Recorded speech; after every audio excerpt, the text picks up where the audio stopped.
El tema se titula Ética y This lesson is titled Ethics and Economics. es que una cosa First of all, I would like to make clear that ethics is one thing and economic science is another. trata sobre el deber Ethics deals with what ought to be, with the rules that should guide our behavior, while economic science studies the laws that shape the processes of social cooperation. de cooperación social. A veces Sometimes it is said, though this terminology leads to grave errors, that economic science is a positive science, and that ethics is a normative science. One deals with what is, and the other with what ought to be. However, this terminology is highly misleading, because when economics is referred to as a positive science, it is usually implied that economics is an empirical science. People confuse the study of what is with the study of historical events. As we learned at the beginning of the course, economic science is not an empirical science. That is getting it backward. The methodology used in economics must be a prioristic deductive. To put it another way, we cannot approach the huge mass of historical events which surround us if we are not equipped with prior theoretical knowledge that permits us to interpret them. All facts are theory-laden, as Popper used to say. Popper is not a hero of mine, but he was quite right about this. Indeed, I would go even further than Popper does. In social science, there are no facts outside of theory. It is always necessary to have a prior theory in order to interpret and comprehend real events. Even the most ardent empiricist invariably, without realizing it, or more or less surreptitiously, under the table, uses a theoretical model to interpret what goes on around him. Hence, the term positive science leads to error to the extent that with respect to methodology, people think it means economics is an empirical science. en la medida en que metodológicamente se piense que esto significa que la economía es una ciencia empírica. Lo que queremos decir cuando When this term is used properly, what we mean is that economic science studies what is, without regard to what is good or bad, or what ought to be. debe de ser lo que se These are normative considerations and fall within the sphere of ethics. Sin embargo, entendiendo esto, So, economic science must be a science free from value judgments, Wertfreiheit in German. alemán Wertfreiheit, libre de juicio, Free from value judgment means that the economic scientist, as a scientist, cannot judge as good or bad the specific ends pursued by the actors she is studying. es que él investiga. Porque For we research human action and its implications, and human actions pursues ends and seeks out means to achieve those ends, regardless of whether those ends appear to us to be good or bad. Therefore, economic science, as such, is a science free from value judgments. Nevertheless, though it is a science concerned with what is and not with what ought to be, even if we recognize the radical separation between economics and normative disciplines like ethics, which is concerned with what ought to be, scientific economic studies are enormously useful in adopting ethical stances. el campo de la ética. Imagínense, por ejemplo, Imagine, for instance, someone, and we cannot criticize him from the outside, who, for whatever reason, attaches very great value to equality. He is a young, idealistic person who feels that egalitarianism is essential. And as scientists, we cannot make a value judgment from the outside about his views, whether or not we like them. However, if this idealistic person comes here, studies economic science, and realizes that imposing equality from above destroys the process of social cooperation, entonces a lo mejor muy then very possibly he will question his subjective valuations. He will question his political values. es que esto que yo hago This goal I was striving for in good faith and with such enthusiasm is incompatible with the process of social cooperation. Now I understand that establishing, using the coercive power of the state, measures which force egalitarian results from the social process destroys the social process. I understand, for example, that minimum wage laws harm precisely those they are supposedly designed to favor. So as a result of my study of economics in this course with Professor Huerta de Soto, I am reconsidering my political principles and values. I used to vigorously defend an ideal of equality, and I defended it not at the purely private voluntary level, but at the public level. I felt that it legitimized state intervention to impose certain measures. Para imponer determinadas medidas. Me doy cuenta que por Now I see the contrast between the advancement of civilization in a harmonious process of voluntary cooperation and the social chaos and violence generated by the forcible imposition of egalitarian measures, and I realize I must rethink my political position and change it. político y a cambiarlo. Luego, es enormemente útil Therefore, even in the sphere of ethics, it is extremely useful to have sound knowledge of economic science, even if only for this reason.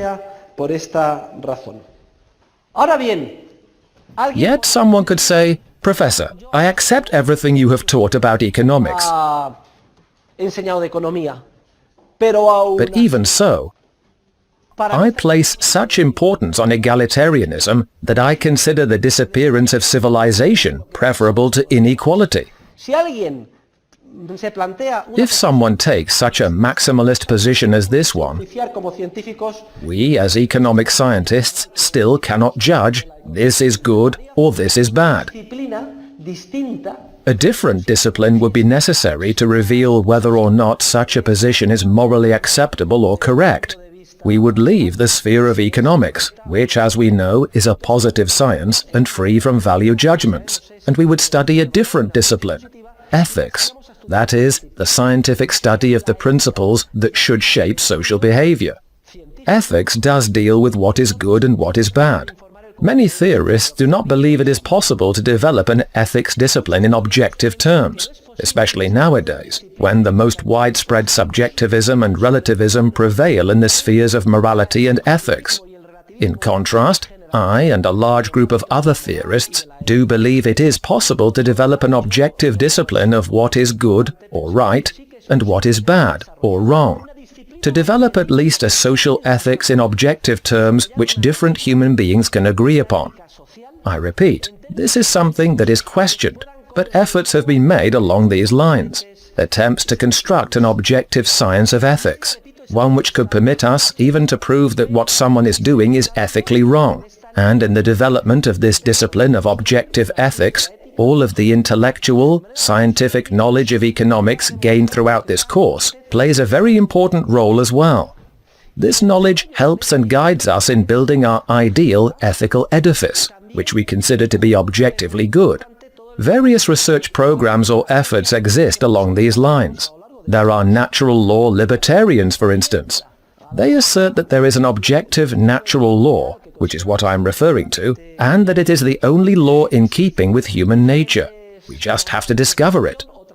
Perhaps the most important of these theorists is Murray Rothbard, who develops an entire theory of social ethics in favor of capitalism, and based on the principle of self-ownership.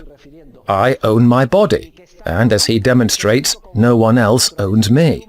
And if we accept this, then I also own what I produce and what I appropriate, as long as it did not belong to anyone else, the principle of occupatio re nullius. Furthermore, I can then voluntarily exchange with others the fruits of my efforts. In this way, Rothbard develops an objective ethics of voluntary social cooperation, the foundation on which the capitalist system rests. Meanwhile, coercive behaviors which consist of enslaving me and making someone else my owner, or of expropriating the fruits of my efforts, or of forcibly preventing the free, voluntary exchanges between people, are all essentially unethical and immoral acts that go against human nature. Robert Nozick, who is a philosophy professor at Harvard University and who died 16 years ago, also developed an entire objective theory of social ethics. His was less radical than Rothbard's, but in a similar vein. Another important line of research in this field is that of Professor Hans Hermann Hoppe, a German-born professor who studied under Habermas at the University of Frankfurt, later became a beloved disciple of Rothbard, and at the time of his retirement was an economics professor at the University of Nevada, Las Vegas. He currently lives in Turkey. Habermas is a German Marxist philosopher who developed his philosophy based on the criterion of argumentation. Well, Hoppe was a disciple of this Marxist. and Hopper realized that the argumentation principle is on its soundest footing and has the richest implications when it is applied to justify objective ethics in favor of voluntary social cooperation in the capitalist system. To put it very briefly, though in the reading you will find a detailed explanation, the idea is as follows. If I talk and argue with another person, another I, for instance, well, I agree with this, well, I do not agree with that, well, yes, well, no, etc. Even if I am a capitalist and the other person is a socialist, the mere fact that we are conversing and offering arguments implicitly indicates that I accept the individuality of the other person and his ownership of himself, and vice versa. He accepts my individuality and my ownership of myself. As Hopper explains, following Habermas, the mere fact that we are conversing and arguing implicitly provides the foundation for the entire voluntary social process based on free cooperation and the capitalist system, namely each person's private ownership of himself. Otherwise there would be no argumentation or discussion. Each person would simply take out a gun and shoot the other in the head. So if I argue with another I, the two of us are implicitly recognizing that the other is an autonomous entity, endowed with his own nature, and the owner of himself. From that point, in a logical deductive manner, and following a process parallel to that of Rothbard, Hopper constructs the whole theory of the market economy and the capitalist system with respect to ethics. Each person owns his own body and what he produces, and he can freely make exchanges with others, etc. So we have talked about Rothbard, we have talked about Nozick and his work Anarchy, State and Utopia, and we have discussed Hopper's contribution, which appears in his book A Theory of Socialism and Capitalism. Now I would also like to point out the contribution in the sphere of ethics made by Professor Kietzner, one of Mises's most beloved disciples. At the time of his retirement in 2001, Kietzner was a professor of economics at New York University. Kietzner is the great theorist of entrepreneurship, and he wrote a book titled Discovery, Capitalism and Distributive Justice, which we have translated into Spanish and published through Union Editorial. Well, along similar lines, but focusing on his theory of entrepreneurship, Kietzner also constructs an entire objective and thus consensual theory of social ethics. What is it based on? It is based on the principle of entrepreneurial creativity. That is, the principle that every human being, by his very nature, is endowed with an innate entrepreneurial capacity, which is both eminently creative and highly coordinating.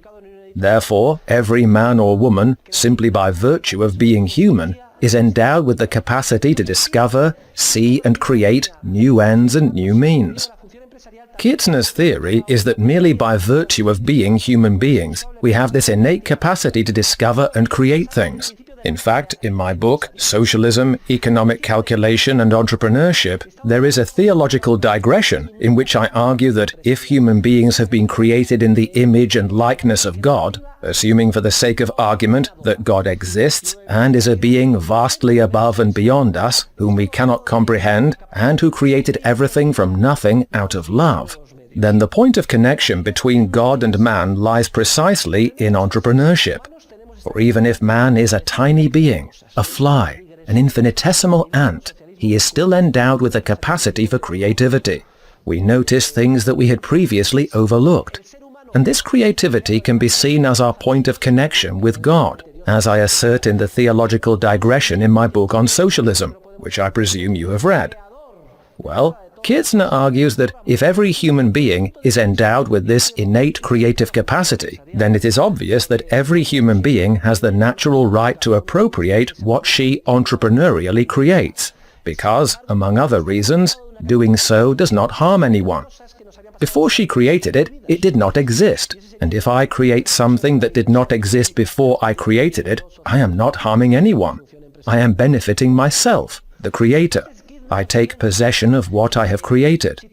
Furthermore, I am benefiting numerous other people, both known and unknown, who, through the market processes we have studied together in this course, and through voluntary exchanges, either directly or indirectly, in successive waves, are also going to take advantage of what I have created. Thus, the principle of the private appropriation of what one creates is very similar to the principle of occupatio re nullius, a Latin term referring to the appropriation of resources that belong to no one, which in Roman law is one of the traditional ways of acquiring property. Also similar is the principle of homesteading, the colonization principle by which settlers could occupy land that belonged to no one. Locke theorized about such a guideline in the 18th century. It is an intuitive principle we can all accept. It is consistent with the nature of creative human beings that each person takes possession of what he creates. Indeed, it is essential to our creative nature, because if we were not able to take possession of what we create, we would not even visualize new ends and new means, and our creative capacity would be blocked. Moreover, this principle does no harm to anyone, because when we appropriate something created from nothing, no one can complain that something has been taken from him, since the created thing did not exist before. Furthermore, as I have already pointed out, the things people create spread and benefit not only their original creators, but also everyone who trades or makes exchanges with them or imitates them. In fact, what is known as the Lockean proviso is unnecessary. When Locke developed his theory of colonization, he stipulated the condition that one could appropriate whatever he discovered. Think of a colonist who disembarked in America, as long as he left sufficient resources for those who would come after him. Well, this view is too materialistic. It is true that I cannot set foot in America and declare, "This whole continent belongs to me." No. What I discover, create and put effort into will be my house, whatever I grow, and the surrounding land. But I cannot declare the entire continent mine as was done in the past. In the name of the King of Spain, all of this is mine up to such and such a parallel. In that sense, Locke had a point. But in far more abstract terms, like in Kirchner's writings, when I create something that did not exist before, whether it be a piece of artwork, an academic work, or a previously overlooked idea for a new entrepreneurial project, a new program, a new operating system, Windows 2000 or whatever, I need not worry about leaving sufficient resources for those who come after me, because we are not speaking in objective material terms about resources that could be blocked for those who came later. I have simply created from nothing something that did not exist in the world before I created it. No one could have said, "Mr. Miguel de Cervantes, please leave some of your ideas about Don Quixote unused, so that Avellaneda can write his spurious second part." No. The ideas already existed. They were there, and they belonged entirely to Cervantes. He took them up and wrote what would go down in history as one of the immortal works of mankind. Thus, the matter of the Lockean proviso is resolved, thanks to the more abstract concept of the right to private property, based on the principle of entrepreneurial creativity which Kirchner develops in his work. You will see that these four efforts, and others that are being made, contribute to the building of a discipline which is objective, and thus consensual. If someone coercively and forcibly imposes something on another person against his will, then based on the natural law, on Rothbard's axiom of self-ownership, on Hopper's argumentation principle, on Kirchner's principle that each person has a right to appropriate the results of his own entrepreneurial creativity, or on a combination of all of these more or less similar approaches, we can show that a behavior is bad in and of itself. Wishing to present an overall view of all of the possible approaches to the study of social phenomena, I developed what is now known as the theory of the three-tiered approach. The first of the three tiers or levels on which the social phenomena that surround us can be examined is the scientific tier, which rests on the laws of economic science and is free of value judgments. We have devoted our effort to it in all of our classes throughout this course. We could call this level the theoretical level. Second, there is the historical or evolutionary level, which consists of the study of how past events have unfolded with respect to human action and interaction. In short, human interaction is embodied in historical events over the different generations.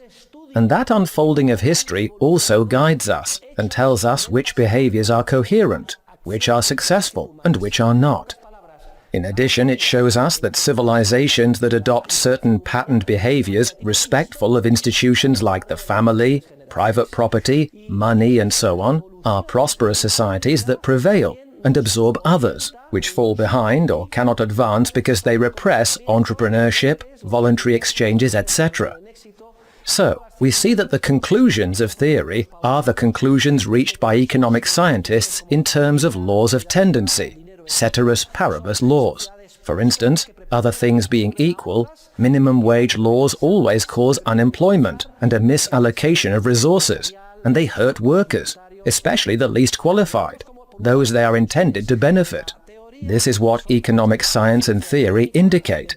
But study, on the second level, the historical or evolutionary level, appears to lead to the same conclusions in many cases. Last, there is a third level of approach to social phenomena, and that is the ethical level, which we are discussing today.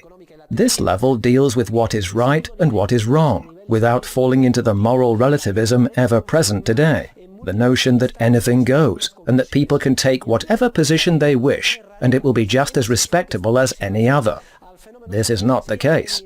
It is possible to construct a consensual ethics of right and wrong, and we have identified several very promising avenues in this direction. Think of the person who says, "Listen, I see your point when you say economic science shows that institutional coercion destroys society. But even so, equality is what I like and value, even if it means the end of civilization." Is there nothing we can say to such a person? We can say nothing to him from the standpoint of economic science. From the standpoint of history, we can argue that such institutional coercion would do away with civilization. If he still stands his ground, we can say to him, "You are an objectively bad person from the standpoint of ethics. You are a reprehensible person who is defending something that is against human nature. Therefore, to put you on your guard, we say this to you and to all others who share your position. You are objectively immoral. One could say you are ethically ill." Notice how the three disciplines reinforce each other. Moreover, each of the three levels of approach serves to somehow smooth the possible rough edges of the other two. I could construct an entire economic science in the abstract, but if I disregard history, I may commit many errors. In fact, to a large extent, neoclassical equilibrium theorists suffer from this defect. They have wished to construct a mathematics-based economics in a vacuum, a sort of nirvana, which has nothing to do with the institutional environment that surrounds us, in which concrete relationships exist between real human beings. Indeed, if anything characterizes the economic science of the Austrian school, it is that it both focuses on human beings as they really are, endowed with an innate creative capacity, and constitutes a theoretical discipline, though it rests on numerous elements. Austrians employ a multidisciplinary approach to economic science, and take into account law, history, and so on. History is important because it is enriching, and it directs us to the problems we should study. However, it is dangerous when someone wishes to be only a historian, and attempts, without a grounding in theory, to interpret historical events. Historical events are so complex that they can be interpreted in a wide variety of ways, and your prior theoretical knowledge will determine how you interpret them. So, as you can see, there is a clear interaction between theory and history, and that is why Mises chose Theory and History as the title for his famous work. Each discipline reinforces the other. Economic theory assists historians in their work, and history guides economic theorists in theirs. Each discipline strengthens and supports the other, smoothing its rough edges and rectifying its possible errors. If I want to build an absurd economic science in a vacuum, history will bring me back to reality, so I can focus my theory on something relevant. By the same token, if I want to trust history alone, and I am mistaken in my interpretations, I have theory to help me correctly interpret historical events.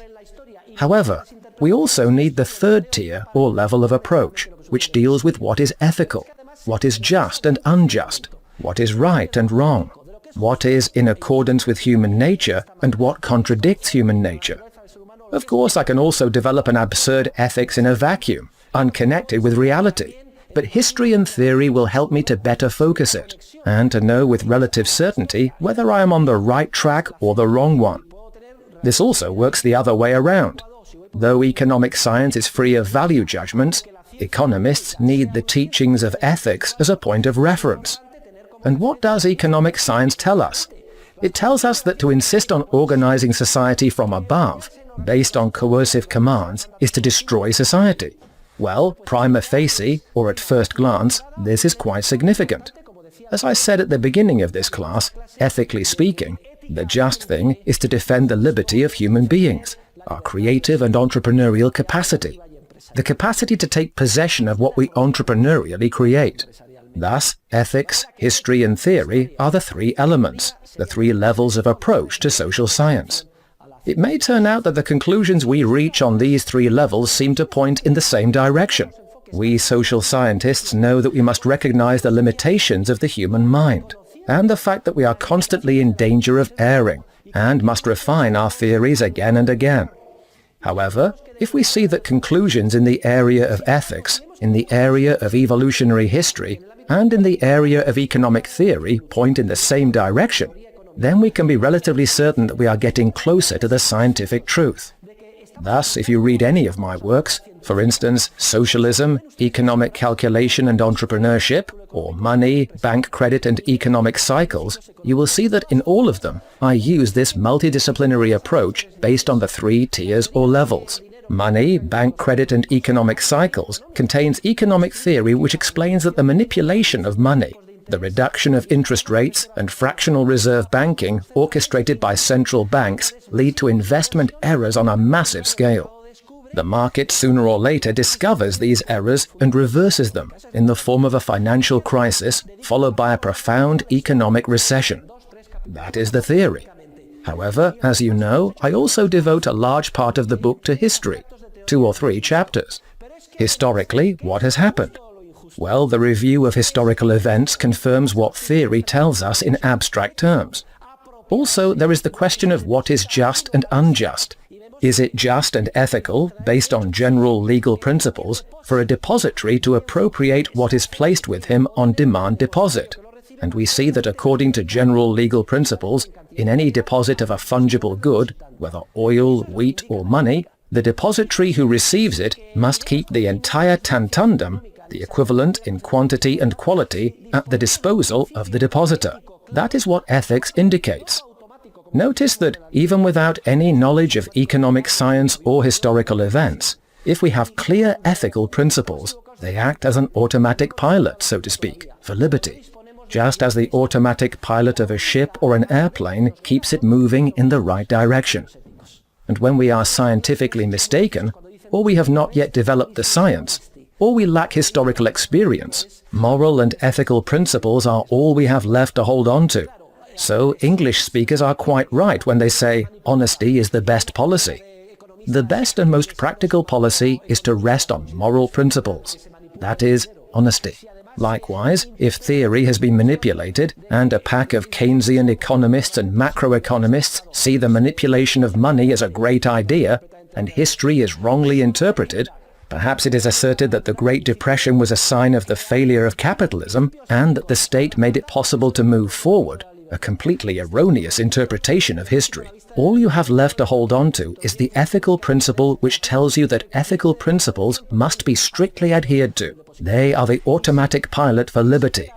In this specific area, such principles indicate that when there is a demand deposit of money, like in any deposit of a fungible good, it is necessary to keep the tantundum available to the depositor. That is, a 100% reserve ratio must be maintained. If we abandon even moral principles, which are our last hope and all we have left to cling to, then we are totally lost.